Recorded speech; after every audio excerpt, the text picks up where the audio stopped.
अस्सलाम वालेकुम नाजरीन कराम, आज हम इस बात पर गुफ्तगू करेंगे डिक चेनी जो जॉर्ज डब्ल्यू बुश के अंडर वाइस प्रेसिडेंट थे और उन्होंने दुनिया के ग्लोब पर और यूएस की पॉलिसीज़ पर बड़ा गहरा असर मुरतब किया है।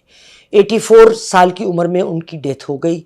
आज हम उनकी लेगेसी को देखेंगे कि आज उनके इक़दामात की वजह से क्या उसका असर कितना पड़ा है, अगर पड़ा है, जहाँ से यूएस का डाउनवर्ड स्लाइड शुरू हुआ।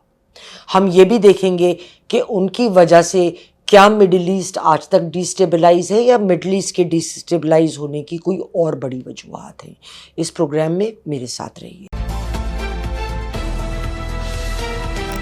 डिक चेनी का असर रसूख बतौर US vice president under George W Bush बहुत ज़्यादा था और उनके किए हुए फैसलों का जो मेरे ख्याल में जो उनके फैसले थे वो एक बड़ा सिग्निफिकेंट फैक्टर है जिसकी वजह से बैनुल अक़वामी सतह पर अमेरिका का डाउनस्लाइड उधर से शुरू हुआ था। पहले आप इराक़ को देखें। इराक़ पे जो हमला हुआ उस फैसले के की आर्किटेक्ट डिक चेनी थे। उनका कहना था कि Saddam Hussein mass destruction weapons produce कर रहे हैं और जो हमला है अमेरिका पर वो भी उन्हीं के मरहूने मिन्नत है 9/11 के वाक़े को लेकर। और हालांकि बैनुल अक़वामी लेवल पे कोई ऐसी इंफॉर्मेशन नहीं थी जो उनके इस इंटेलिजेंस को सपोर्ट करती। अगर ऐसी बात होती तो वो रिपोर्ट कहीं और से भी आनी चाहिए थी, मगर ऐसा नहीं हुआ था। लेकिन उन्होंने अटैक किया, उसकी वजह से एक जो इंस्टेबिलिटी मिडिल ईस्ट में आई, जो आज तक मिडिल ईस्ट पुराने वाले मिडिल ईस्ट की तरह स्टेबल नहीं हो पाया। इसके अलावा यूएस खजाने पर 8 ट्रिलियन यूएस डॉलर्स की चपत लगी क्योंकि इराक़ के बाद उन्होंने अफ़गानिस्तान पर हमला किया और इंतकामन इसके नतीजे में ISIS ने जन्म लिया, जो शायद वो एक अफरियत बनकर कभी भी हमारे सामने ना आती अगर ये सब गलत इक़दामात ना होते। आप स्क्रीन पे इस वक्त CNN की एक रिपोर्ट का एक्सर्प्ट देख रहे हैं इराक़ के वाक़े को लेकर।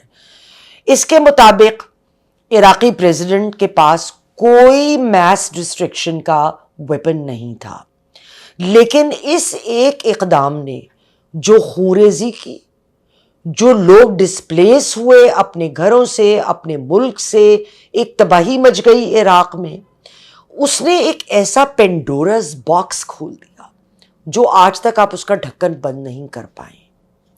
अब आप स्क्रीन पे देख रहे होंगे कॉन्डोलेज़ा राइस का बयान। Condoleezza Rice 66th US secretary of state थी।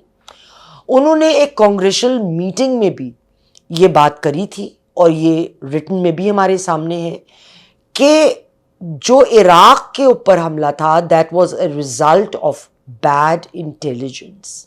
यानी उन्होंने इस चीज़ को कबूला, ऑन रिकॉर्ड कबूला है कि वो फैसला गलत था क्योंकि वो इत्तला जो दी गई वो गलत थी। उनके बहुत सारे तनकीद करने वाले डिक चेनी के एक बात करते हैं। डिक चेनी पहले एक कंपनी के CEO थे, हैलिबर्टन, और इराक़ की जंग में बेहिसाब कॉन्ट्रैक्ट्स हैलिबर्टन कंपनी को दिए गए।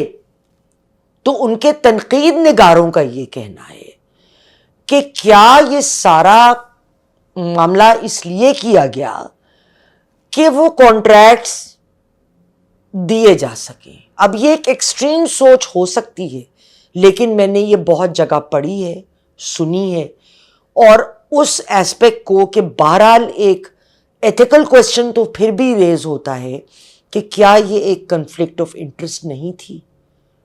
अगर उनका ये नहीं भी इरादा था तो क्या ये कन्फ्लिक्ट ऑफ इंटरेस्ट नहीं थी। दूसरे जो तरीके, कंट्रोवर्शियल टेक्निक्स डिक चेनी ने अपनाए वो बड़े तकलीफ दे थे। चेनी बहुत सारी ऐसी कंट्रोवर्शियल टेक्निक्स को सपोर्ट करते थे जो इंसानियत के ज़िम्रे में नहीं आती। और अगर कोई शख्स डिटेन हुआ है तो وہ ایسے عوامل تھے, ایسے سٹیپس تھے جس سے اس کا لیگل رائٹ بھی آپ سمجھیے کہ لے لیا جاتا. اب ایک ٹیکنیک جس کی میں اگزامپل ادھر دوں گی وہ ہے واٹر بورڈنگ ٹیکنیک. اس میں قیدی کو ایک تختے سے باندھ کر یا بینچ سے اس کو کھڑا کر دیا جاتا ہے, ایسے کہ پیر اوپر ہیں اور سر نیچے ہے. اس کے منہ کے گرد ایک تولیہ لپیٹ دی جاتی ہے جس کے اوپر مستقل بغیر رکے پانی گرایا جاتا ہے, حتیٰ کہ جس کے منہ پہ یہ ٹاول بندھی ہے اس کو یہ احساس ہونے لگتا ہے کہ وہ سمندر میں ڈوب رہا ہے, وہ سانس نہیں لے سکتا, اس کے پھیپھڑے جو ہیں وہ سٹرگل کرتے ہیں سانس لینے کے لیے, وہ بالکل ڈراؤننگ کی فیلنگ ہوتی ہے اور وہ مینٹلی اور فزیکلی ایگزاسٹ ہو جاتا ہے. یہ عمل بار بار بار بار دہرایا جاتا ہے تاحد وہ اپنی جان بچانے کے لیے ہر بات سے ایگری کر لے.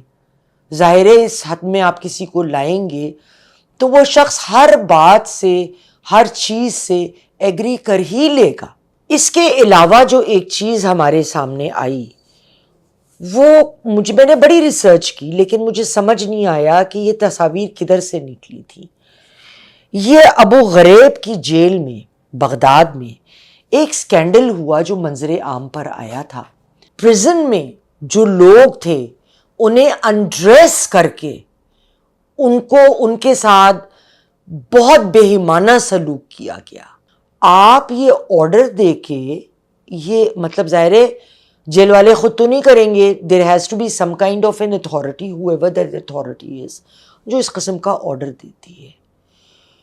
تو جو حالات اور جو ڈاؤنورڈ ٹرینڈ ایک امریکہ کا شروع ہوا ڈک چینی کے غلط فیصلوں کی وجہ سے, ان کی جتنی پاور ان کے ہاتھ میں آ گئی تھی اس کو لے کے آج امریکہ بھی سفر کر رہا ہے, آج مڈل ایسٹ بھی سفر کر رہا ہے, آج ٹیررزم کا لیول پہلے کی نسبت ادھر سے ادھر جا چکا ہے. انشاءاللہ پھر ملیں گے. خدا حافظ.